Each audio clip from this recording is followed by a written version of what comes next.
Selamat pagi anak-anak. Pagi, Bu.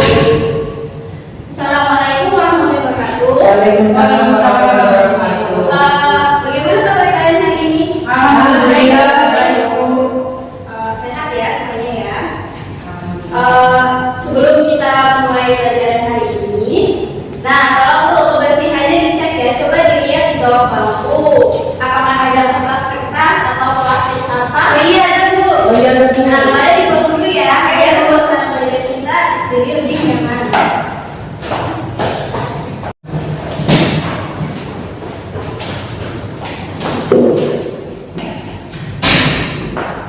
Nah, untuk bajunya dicek ya, yang rapi ya, jangan sampai berantakan. Kalau berantakan kan kurang enak dilihat. Udah? Ya sudah. Selanjutnya kita tolong ketua kelas pimpin doa dulu ya. Mari kita teman-teman untuk membaca doa untuk memulai pelajaran pagi hari ini. Semoga lancar dalam pelajaran hari ini. Berdoa dimulai.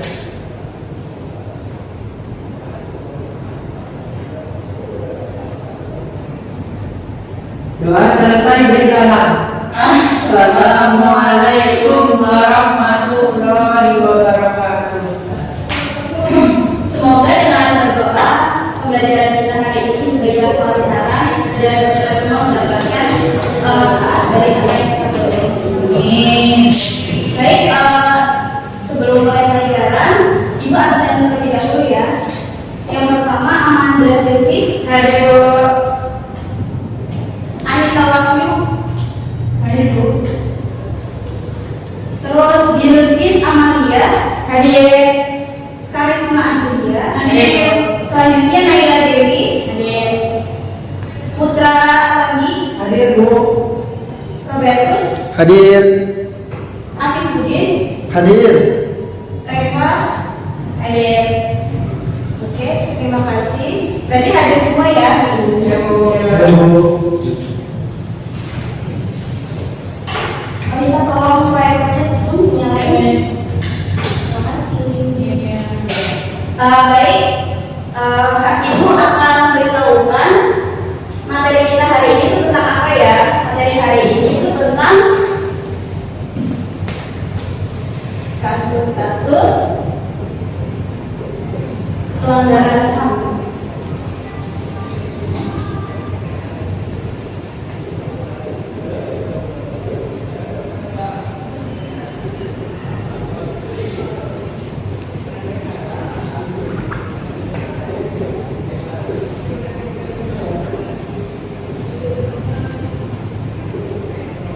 Nah, tentang kasus-kasus pelanggaran HAM dalam perspektif Pancasila.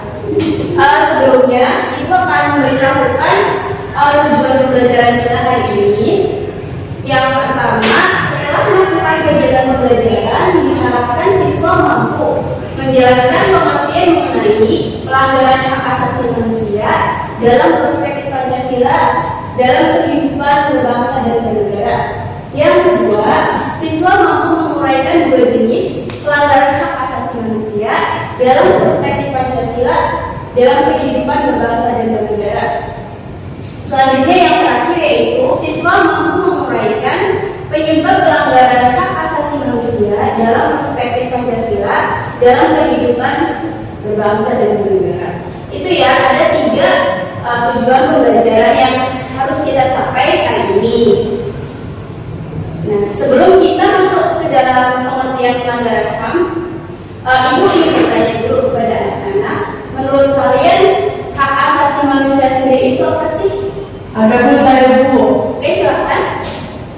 Hak asasi manusia adalah hak dasar atau hak pokok yang melekat pada diri manusia sejak ia lahir sebagai anugerah Tuhan Yang Maha Esa. Itu, Bu, menurut saya. Baik, bagus sekali pendapatnya. Jadi hak asasi manusia itu hak kodratri ya, yang setiap manusia itu punya dari dalam kandungan sampai dia meninggal pun dia mempunyai yang namanya hak asasi manusia. Selanjutnya, Ibu ingin menunjukkan sebuah video untuk pengantar kita ke materi selanjutnya ya, sebelum masuk ke materi pelanggaran HAM, yaitu tentang hak asasi manusia itu seperti apa.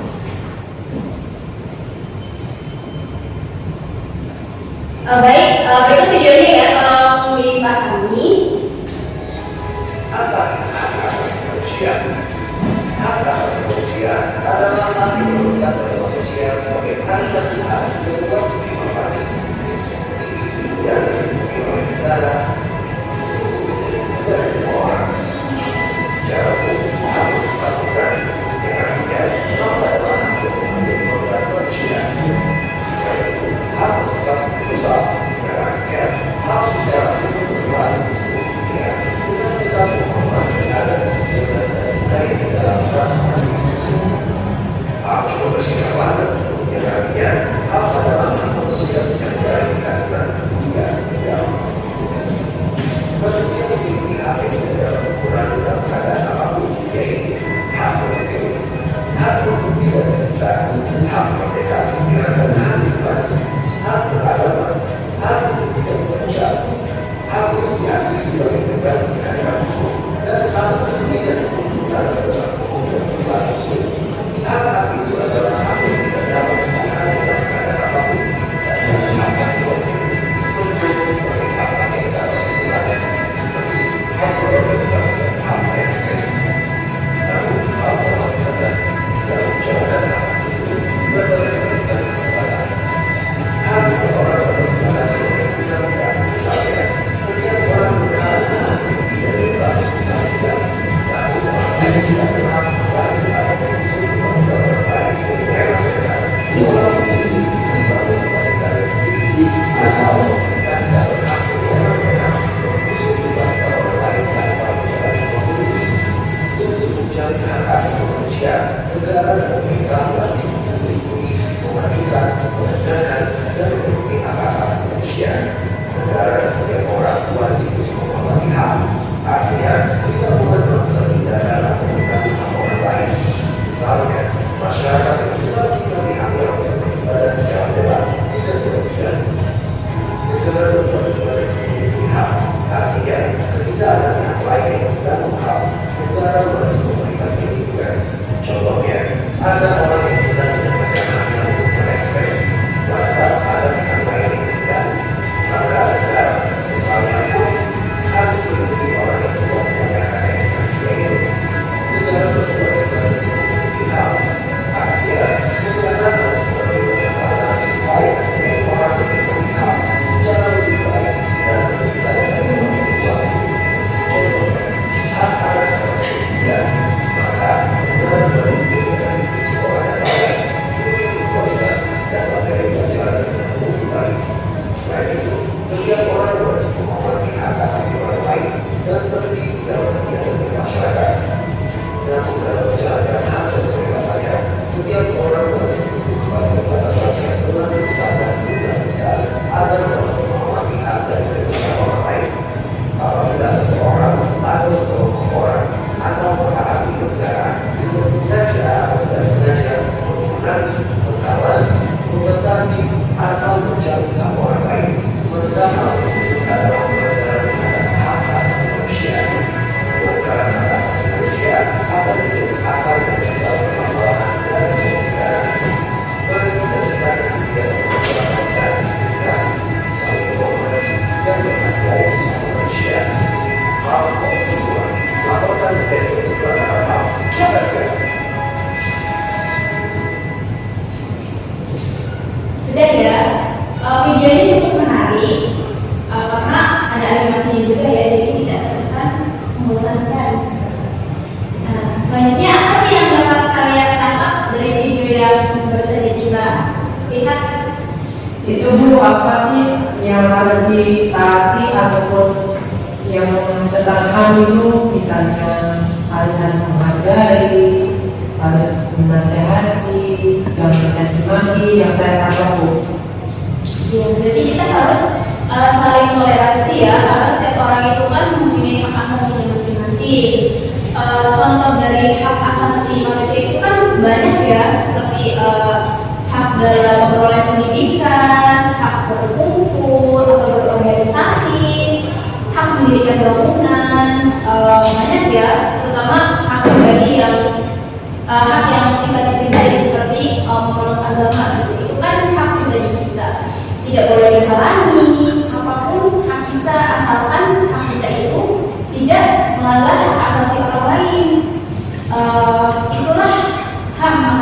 di suatu negara kan pastinya ada kan undang-undang yang menangani tentang perlindungan HAM, yaitu Undang-Undang Nomor 26 Tahun 2000. Itu tentang perlindungan HAM.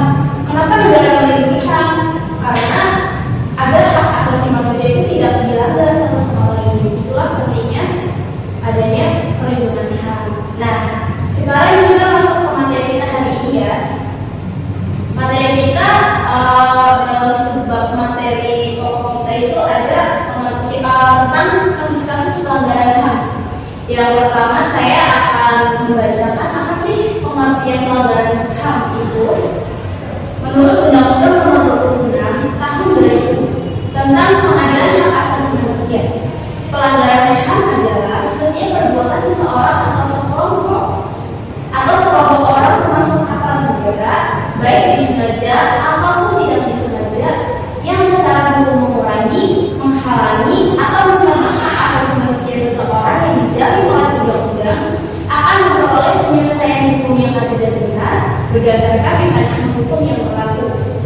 Jadi menurut pengertian Undang-Undang Nomor 26 Tahun 2000, pelanggaran hak asasi manusia itu setiap perbuatan ya, baik itu seseorang atau sekelompok orang, bahkan aparatur negara yang baik disengaja atau tidak, itu termasuk yang nantinya yang secara hukum itu, yang secara hukum yang berlaku itu merupakan pelanggaran HAM, itu akan memperoleh penyelesaian hukum yang adil dan benar berdasarkan mekanisme hukum yang berlaku. Hal tersebut bisa dituntut ya kalau kita misalkan melakukan pelanggaran, misalnya ada teman lain yang sedang beribadah dengan artian agama lain gitu ya. Jadi orang dengan agama yang berbeda dengan kita ketika mereka sedang beribadah di rumah ibadahnya masing-masing, alangkah baiknya kita tidak mengganggu mereka ya, karena itu kan hak asasi mereka untuk memeluk agama. Jadi kita tidak boleh untuk mengganggu mereka. Nah, selanjutnya pelanggaran hak asasi manusia merupakan tindakan pelanggaran kemanusiaan, baik yang dilakukan oleh individu maupun oleh institusi negara terhadap hak asasi individu. Menurut teman-teman, apa sih contoh dari pelanggaran HAM yang dilakukan oleh aparat negara? Teman-teman tahu nggak? Menurut saya mau jawab. Ya, silakan. Menurut saya itu merusak lingkungan, misalnya jalan raya dirusak, itu termasuk nggak Bu? Kalau untuk aparat negara itu kan kayak polisian, TNI, Polri, dan contohnya itu ada tuh baru-baru ini kasus ya, yaitu Ferdy Sambo. Dia kan aparat negara, Polri kan, yang harusnya menegakkan hukum, malah dia melakukan kejahatan kemanusiaan terhadap bawahannya. Nah, itu kan termasuk pelanggaran HAM yang berat ya, karena itu kan dia disiksa terlebih dahulu kemudian dihukum. Nah, itu merupakan salah satu pelanggaran HAM yang dilakukan oleh aparat negara. Selanjutnya, penyebab pelanggaran hak asasi manusia.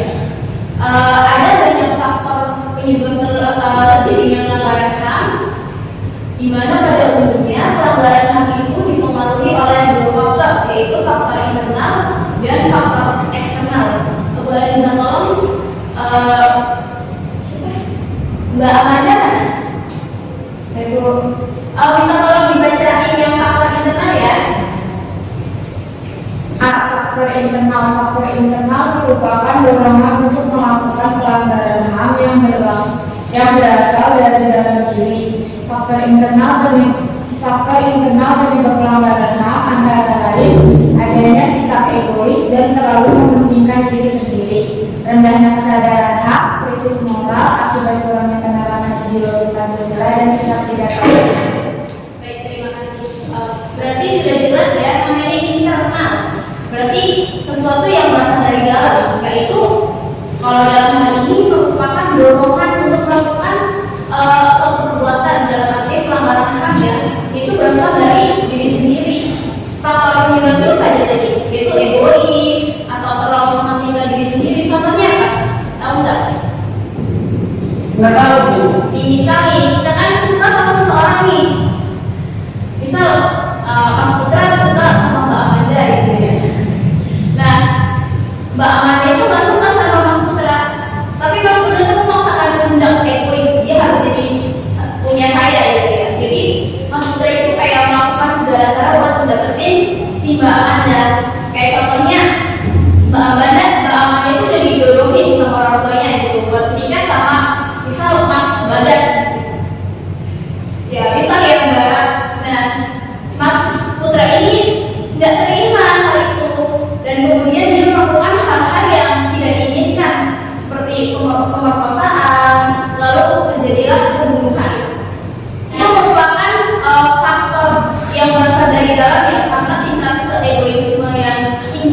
terlalu mementingkan kepentingan diri sendiri, masa dia buat jadi miliknya Mas Putra. Itu kan faktor internal ya, sesuatu yang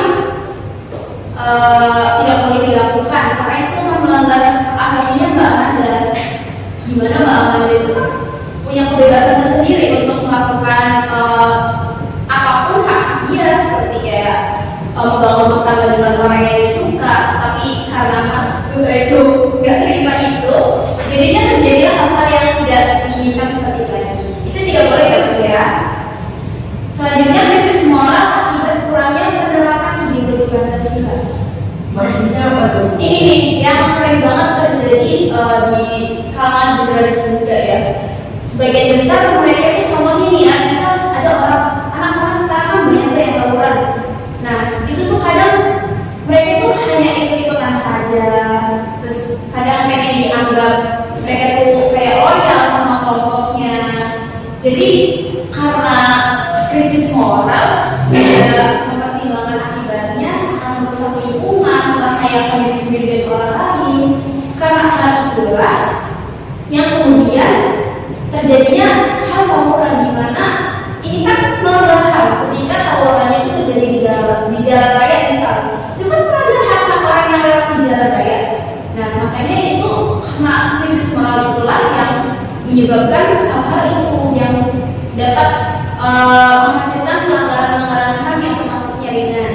Dan terakhir itu sikap tidak toleran, yang seperti yang saya sampaikan tadi, ketika seseorang yang berbeda agama dengan kita melakukan ibadah kemudian kita ganggu, itu kan suatu sikap yang tidak toleran, tidak menghargai perbedaan.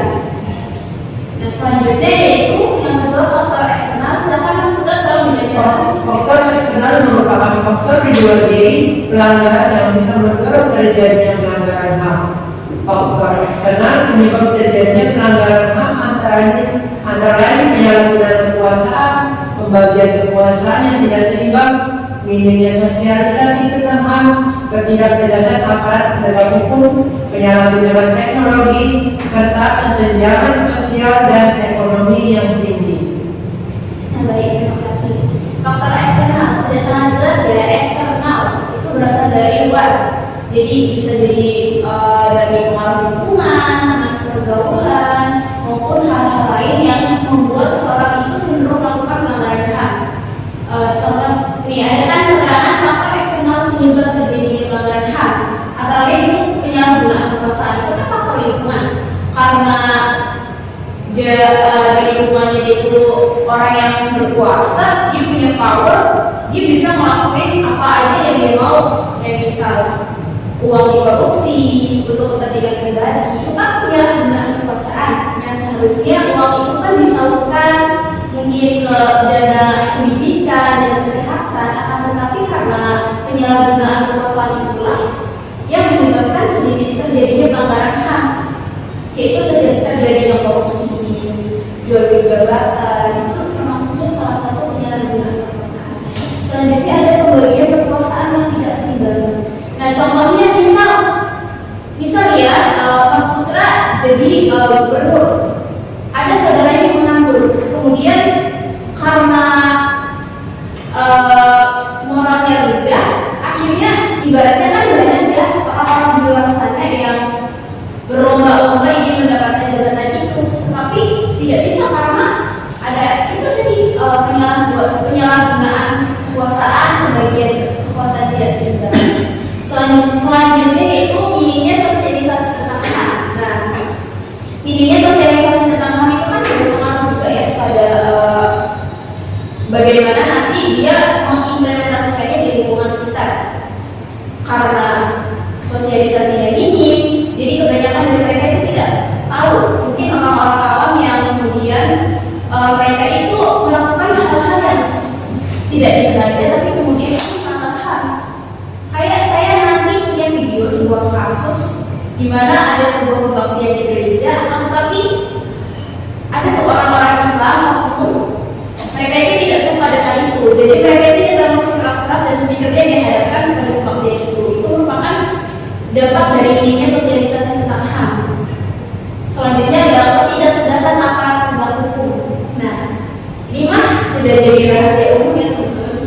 Di dimana banyak hal-hal yang seharusnya jadi hukum, jadi kayak misal contohnya ada kasus korupsi karena kemungkinan ada pemain di belakang aparat itu oknum-oknum yang ada di belakangnya, jadi kemudian mereka memakai uang sebagai prinsip agar hukumannya itu ringan atau hukumannya itu dikurangi, misalnya jadi yang tadinya 10 tahun cuma jadi 6, bahkan bisa jadi 4 tahun. Itu karena aparat tidak tegas, masih goyah ya dalam menerapkan hukum. Selanjutnya penyalahgunaan teknologi, contohnya hacker. Hacker itu kan merupakan suatu pelanggaran HAM, suatu kejahatan. Misal kita bisa di coding, bisa IT, kita nggak punya duit, kita kan jadi ada timbul apa-apa kejahatan. Dimana kita jadi punya niatan buat menghack akun-akun kayak bank gitu, seperti yang pernah viral ya belakangan ini. Yang terakhir, serta kesenjangan sosial dan ekonomi yang tinggi. Ini banyak sekali kasus-kasus seperti ini. Contohnya ya si kaya dan si miskin ya, sudah tidak perlu jelas lagi, itu merupakan sesuatu yang jelas. Selanjutnya ada jenis-jenis pelanggaran hak asasi manusia.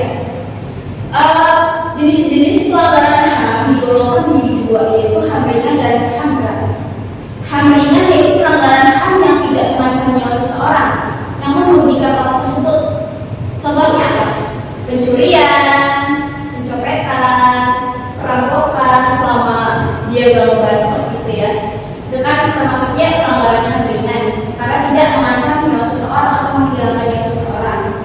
Selanjutnya ada pelanggaran HAM berat, yaitu kejahatan luar biasa yang mengakibatkan kerugian yang bersifat sulit dikembalikan ke keadaan semula.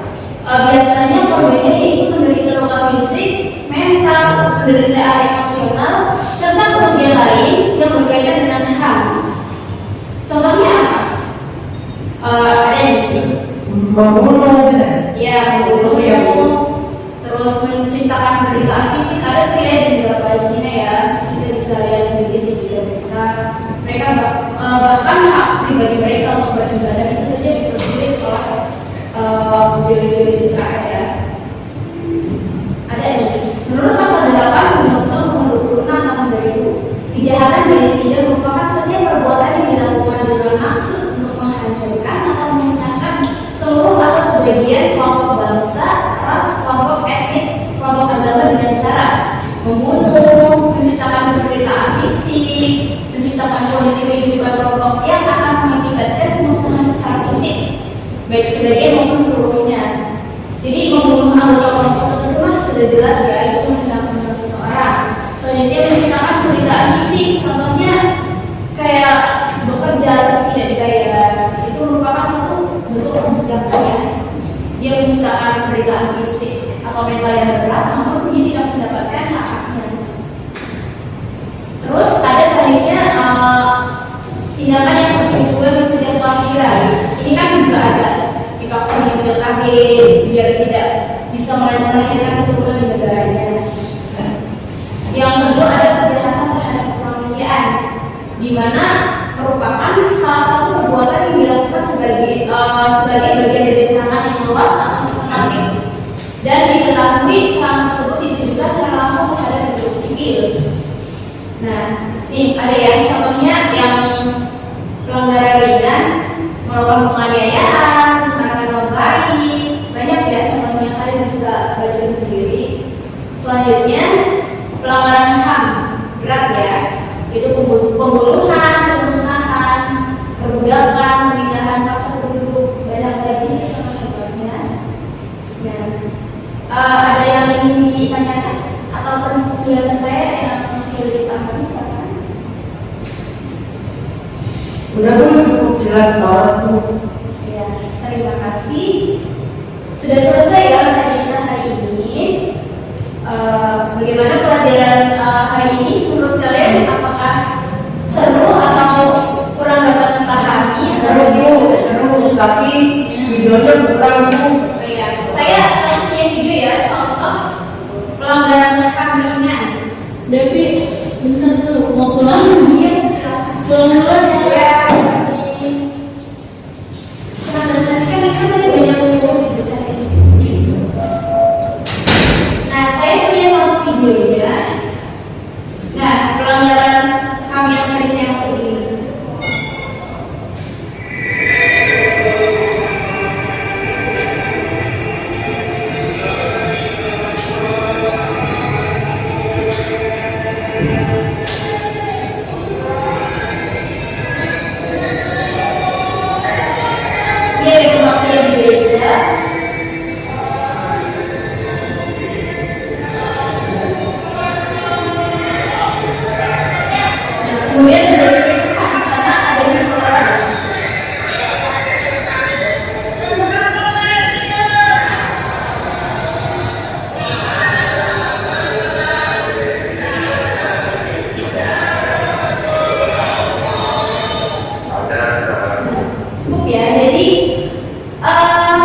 kita berbenci itu kan hal yang sebenarnya tidak boleh dilakukan.